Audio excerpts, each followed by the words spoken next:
Les grosses têtes de Philippe Bouvard sur RTL.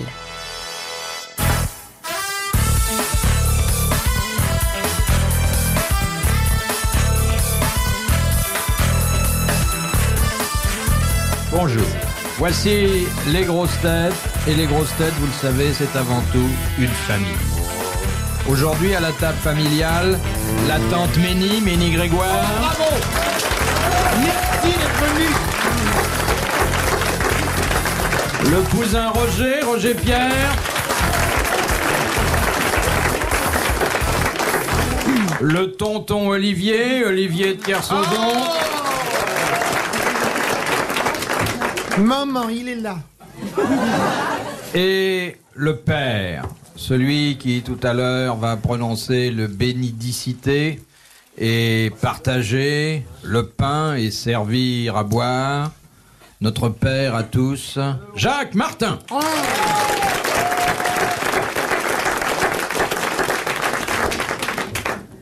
Voilà, une belle famille française comme on les aime. Et le fada, il se présente pas. Le bonheur de la famille. Et qu'on a été le chercher à l'orphelinat, qu'ils en voulaient pas en apprentissage. Le petit Bouvard, Benjamin, Boubou, le plus près de Dieu. Je ne suis qu'un élément rapporté, moi, vous savez. Mais tu fais partie de la famille. C'est à cause de lui, tu lui touches la tête et on gagne le tiercé. Dans le désordre, parce que... Alors, chère tante Ménie. Oh, tante Ménie, quelle belle robe. Elle est belle, Ménie. C'est une parisienne, maintenant. Elle est élevée chez les sœurs. Puis elle a pris le train, puis elle est montée à Paris, puis elle fait les études, elle a des livres plein la tête. On disserte des questions sexuelles. Elle est forte sexuellement. On commence par prendre le train, et puis... Non, mais elle est forte dans sa partie.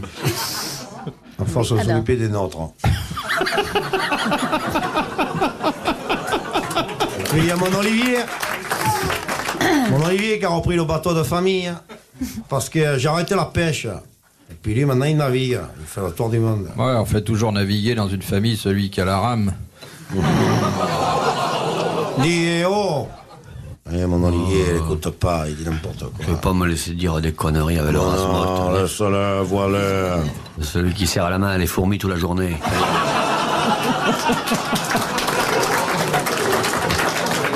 Il est tellement petit qu'on peut même pas marcher avec les chaussures dans la maison. Il est tellement petit que quand on lui dit bonjour, on a toujours l'impression qu'il est loin. Allez, vas-y, pose-la ta question dite à la culture. Eh bien, oui. Une question culturelle. C'est une excellente citation. L'engrais. Que nous propose monsieur de Chuter, d'Aunay-sur-Odon, dans le Calvados. Oh, putain. De qui parlait Feydeau en disant « Il n'est bon qu'à être cocu ». Et encore, il faut que sa femme l'aide. Courteline. Courteline. Excellente réponse de Jacques Martin. De Madame Ramoisy. De Ramoisy. Non, Madame Ramoisy de Branle dans l'Oise. Et elle habite la Boudinière. Qui a dit... On s'agite à Branle, hein. Oh, monsieur Roger, pas vous. J'habite l'Oise. On est voisins. Quand l'équipe de football de Branle arrive... C'est le bas, le bas. Ça m'émeut, ça. Qu'est-ce qui vous émeut? Des photos de ma jeunesse, ici. Quand ça s'appelait encore Radio Luxembourg. Qu'on ne se permettait pas de parler de plaisanterie. C'était sérieux, dites. C'était Zappy Max qui faisait l'émission. Qui a dit? Vous n'étiez pas né, ma petite Ménie. Mais avant, on n'avait que des pensées chrétiennes. Puis un jour, ils ont engagé le monstre, là. Et petit à petit, on s'est mis à parler de la bébête. Au départ, on s'était pru de la station. Et la famille du raton. Eh oui, une famille bien honnête. Avec des gens qui ont bien réussi, dites. Carmé, il a fait 20 ans, la famille du raton. Puis maintenant, il fait l'artiste. Qui a dit? Il est aussi difficile à un poète de parler poésie qu'à une plante de parler horticulture. Un poète. Bon. Un poète. Oui, un grand. Lamartine. Non. Non, non. Un poète récent. Oui. Oui, Valérie. Non. Un petit. Non, non. Un grand poète. René Char. Non. C'est un grand poète, René Chien. Ah oui. C'est un petit poète? Un bon poète. Un bon Il poète? fait des chansons aussi. Oh, très peu. Il fait pas de chansons. Mais il est mort, hein. Ah bon, tant mieux. Prévert.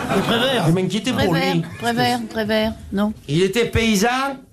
Non, pas poète et paysan. Alors c'est non. pas slipé. Il était parisien alors. Il était parisien, Très oui. parisien. C'est un poète qui est mort. Il était de l'académie, hein. Oh putain. Il savait faire beaucoup de choses. Claudel. Non. Claudel, c'est pas un poète. Et si, il a fait des choses jolies. Oh, il a fait des jolies chansons. Viens poupoule, viens poupoule. C'est pas Jean Cocteau? C'est Jean Cocteau. Très bonne réponse de Roger Pierre.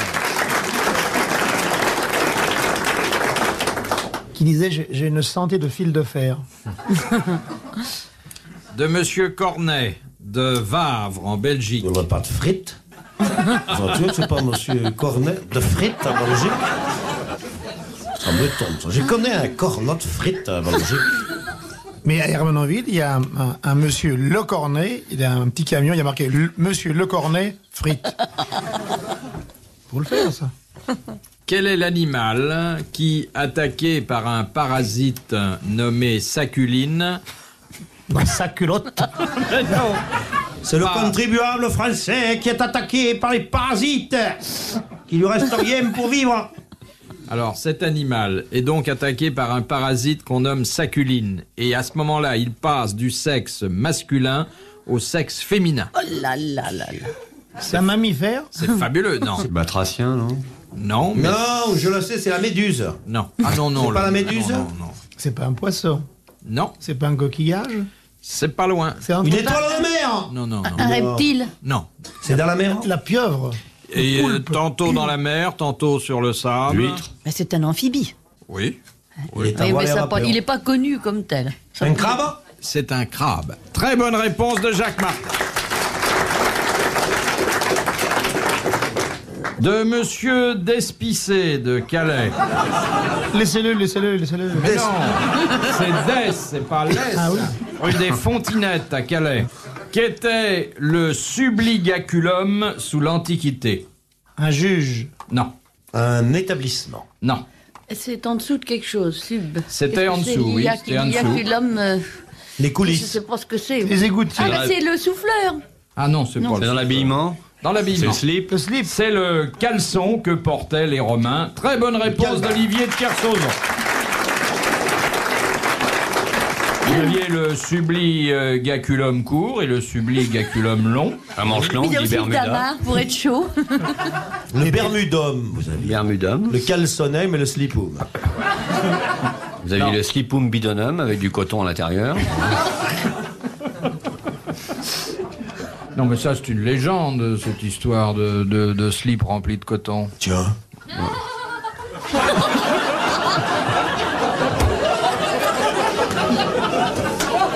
Madame Farfouilleuse est dans la salle.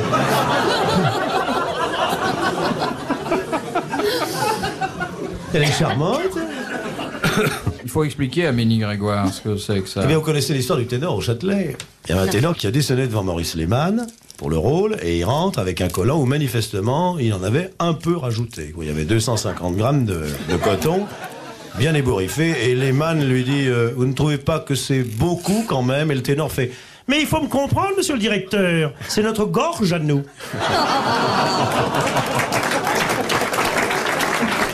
De Mademoiselle Mérou, de Plougastel-Douala. Dans le C'est Finistère. pas vrai. C'est pas vrai. Elle habite Kerlojan-Lopernette, à Plougastel, Daoula. Daoulas. Daoulas. On le connaît bien. Vous connaissez, monsieur de Kersauzon? Mademoiselle Mérou, vous l'avez jamais pêché? C'est la femme de Jojo. Ben alors, Olivier. Hein? Allez, faites du bruit pour le réveiller. Christian, mon ami. Parle-moi avec l'accent breton. Il le fait fabuleusement. Ah Tu oui. l'as jamais fait. Ouais. Il parle, mais fabuleusement avec l'accent breton. Racontez-nous comment vous avez rencontré Mademoiselle Mérou pour la première fois. Ouais, Non, ouais, il fait bien l'accent Mais breton. lâchez-moi un peu, là. J'étais en train de réfléchir à quelque chose. Fais-moi l'accent breton. Oh, bah voilà. Ouais, les mecs, vous pouvez gueuler, hein, rien à foutre, mais... Vous m'avez continué votre petit jeu, mon amour. J'étais parti une seconde, mais je vais revenir. Mais non, on peut pas Je faire suis un aux toilettes bout de sang. mentalement, actuellement. Racontez-nous un peu les Bretonnes, comment ça c'est, comment on s'en sert. Je peux pas savoir, mais je suis toujours en voyage. Les Bretonnes, j'en ai pas vu depuis 20 ans. Vous avez connu Bécassine, c'était une Bretonne. Vous allez descendre d'un étage. Parce que le Front National de Libération Bretonne ne supporte pas ce genre de plaisanterie. On peut tout dire en Bretagne, sauf parler de Bécassine. On est lynché. Non mais fais-moi un peu l'accent breton. Fais-moi. Oui, il le fait bien, pendant des heures quand on lui demande pas. L'autre jour à la messe, il lisait l'évangile avec l'accent breton. Ça fait bien quand t'as un... Non, comment je vais faire l'accent breton? Ouais, lâche-moi. Continuez Alors, votre allez. truc, merde, alors. Si, Olivier. Fais-nous l'accent breton. Olivier. Fais-nous, Allez, foutez-moi la Olivier. paix, continuez votre jeu, j'arrive là. Non. J'étais en train de réfléchir, j'ai le droit de réfléchir une Bon, bah, seconde. ça y est, vous êtes reboutonné, alors faites-nous l'accent breton. Oui, fais-nous l'accent breton. Allez, Pardon. allez. Comment ils font les bretons? Ils ont il fait fabuleusement... Mélie, demandez-lui l'accent breton. Ah non, moi je veux rien lui demander. Elle a peur d'être mordue, c'est normal. C'est quand même elle la plus près de la bête, là. Hein. Fais-nous l'accent breton, Olivier. Olivier, je te le demande. Allez, vieux, sois chic. Olivier, ce sont nos 20 ans d'amitié qui sont en jeu. Ah bah, c'est râpé.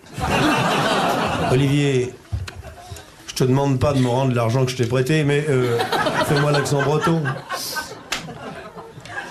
Non, le faites pas, l'accent breton. Ah oui, parce qu'en lui demandant de ne pas le faire, comme il est un peu contrariant, oui. Ouais, Non, ouais. surtout. Hein. On n'en veut plus de votre accent breton. Pas Ah bah, intéressant. c'est une bonne idée, mon chéri. Non, faites-le nous, puisque c'est rare. Fais-le, le fais pas, faudrait le savoir. Moi, revenez demain, mon vieux. Mettez-vous d'accord. Hein. En plus, c'est sa meilleure imitation.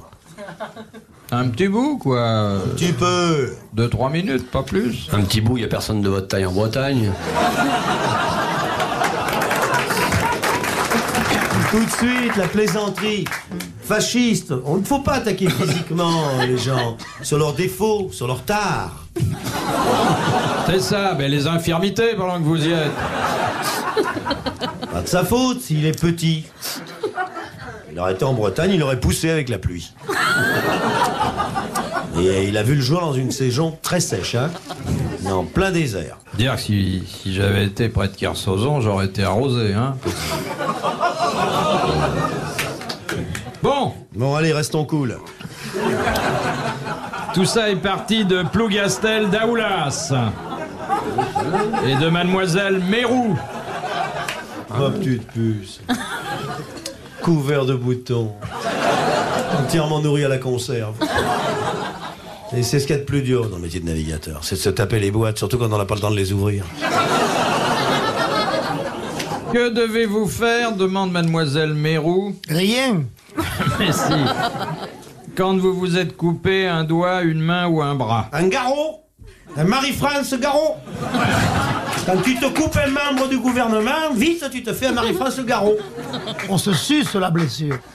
Alors, bon, admettons, si vous voulez, dans le cas moins grave, vous venez de vous couper par Et mégarde vous le un ramassez doigt. le morceau pour qu'on le recouse. Oui, on l'en met tout de suite, on le met en Il y vinaigre. a on intérêt à le l'en- mettre. Alors, Dans la oui, glace. Dans la glace. vous le mettez Dans la dans la glace. glace. On l'emporte. Il le met dans un sac en matière plastique avec de la glace. Et tu Avec cours à de la- l'hôpital. Avec de la- Exactement. Très bonne réponse collégiale.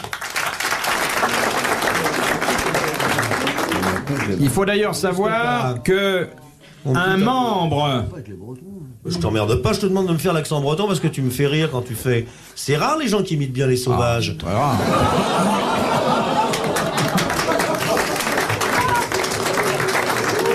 Je dis ça uniquement pour embêter ma belle-mère. Si vous vous coupez un membre, vous le mettez dans un petit sac avec de la glace et il faut le faire greffer avant 24 heures. Oui. Car ça ne se garde pas. Ah non. Vous saviez ça, Ménie? Non, absolument pas. J'aurais simplement prévenu la sécurité sociale, demandé un arrêt de travail. Oui, ça aussi. Et d'ailleurs, Et vous écrivez comment? Il n'y avait plus de doigts. Mademoiselle Mérou dit qu'il faut mettre un pansement hein, sur le... Il faut pas boire d'alcool, de café, Oh, afin de rester à jeun pour l'anesthésie qui, évidemment, va suivre. De Monsieur Bertal de Paris. À quel supplice fut soumis Ravaillac en dehors de l'écartèlement? Oh, tous les supplices de déjà l'époque. pas mal, hein, Les ça faisait bien. brodequins, la question La roue, ordinaire, il y a eu la la roue question d'abord. extraordinaire. avant La ou roue. après? Non, Au Super Banco, dit monsieur qui écoute une station en il y a eu Rivade. du plomb fondu. Du plomb fondu. Dans les aines, dans les non, parties, dans les non, joints de sexe sexe. aussi. On lui a fait le coup de l'entonnoir également aussi. Comment c'est l'entonnoir? L'entonnoir, on ouvre la bouche du patient, on met un entonnoir et on déverse 200 litres de flotte. Surprise. Ils l'ont enfermé là, c'est le plus ignoble, j'ose pas le raconter. Le rat? Et ils ont dû lui couper C'est les... ignoble. Ils l'ont enfermé dans une pièce et lui ont passé pendant 24 heures Gigi Lamoroso. Qui fout Ravaillac. Et il disait ah, pas ça, Gigi Lamoroso. Ah Il a eu les membres brisés. Il a eu la roue, non? Non, Non. on lui a fait quelque chose justement lié à la façon dont il avait commis son crime sur la personne. On l'a un peu poignardé. Coupez la main On lui a coupé la main, droite. Non, la main du poignard. oui, et on l'a brûlé en même temps. C'est pas grave, ça, c'est une plaisanterie. Bonne réponse de Ménie Grégoire. Et la mort de Robespierre, il y a une femme qui s'est... Le coup près est tombé, les gens ont applaudi, il y a une femme qui a crié « Bis ! Bis !»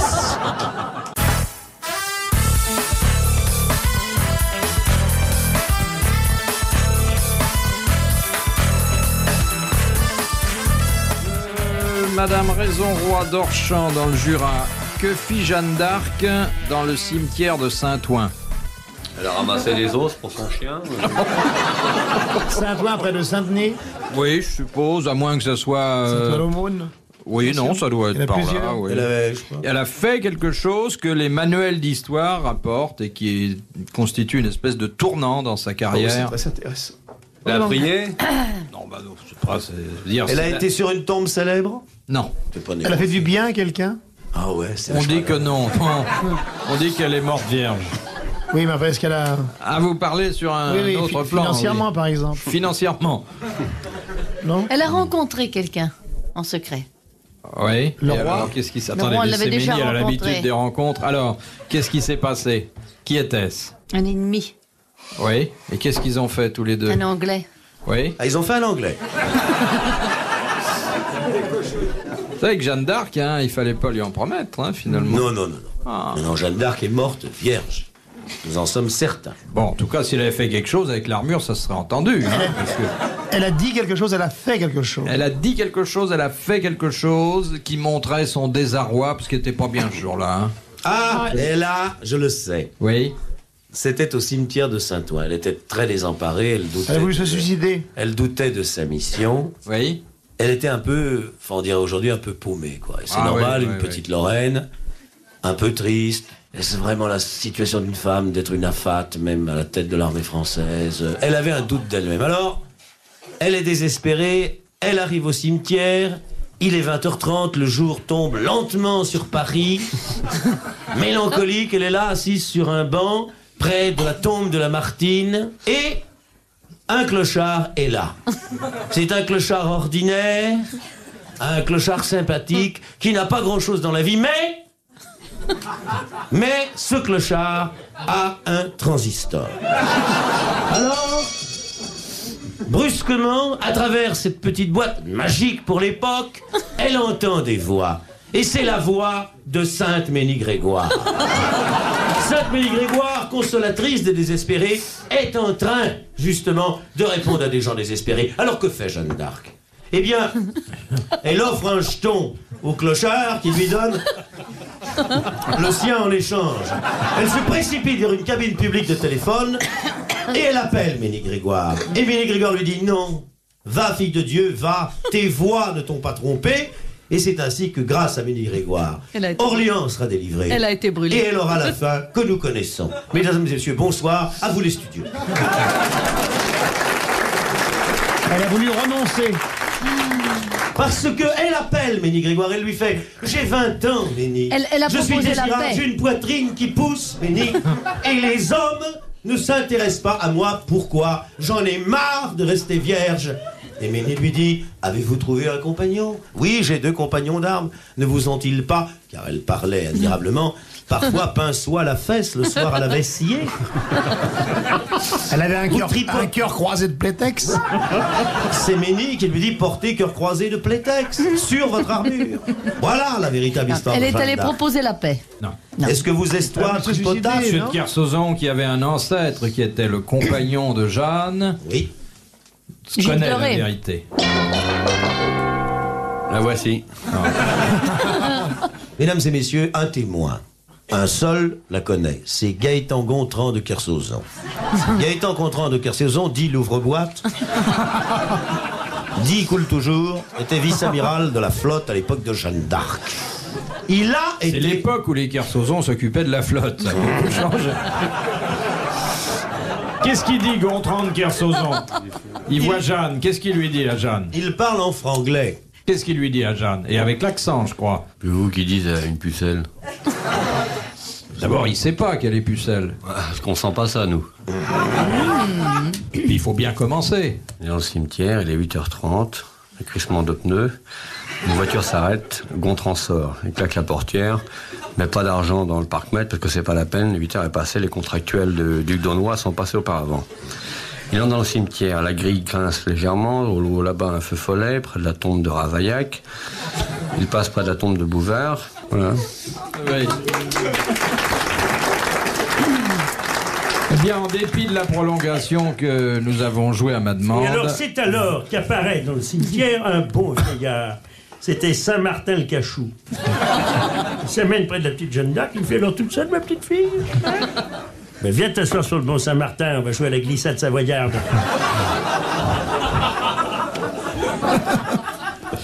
Alors, je disais, en dépit des prolongations que je vous ai obtenues exceptionnellement, vous n'avez pas trouvé la réponse. Non, monsieur. Je vous demande donc d'applaudir, comme elle le mérite, Madame Raison-Roy, d'Orchamps dans le Jura, qui gagne 500 francs et un disque 33 tours des grosses têtes. Car la scène est fameuse et les historiographes de Jeanne l'ont plusieurs fois rapporté. Le jour où elle était dans le cimetière de Saint-Ouen, elle abjura et renia ses voix. Non. Eh oui. Oh là là, c'est malhonnête.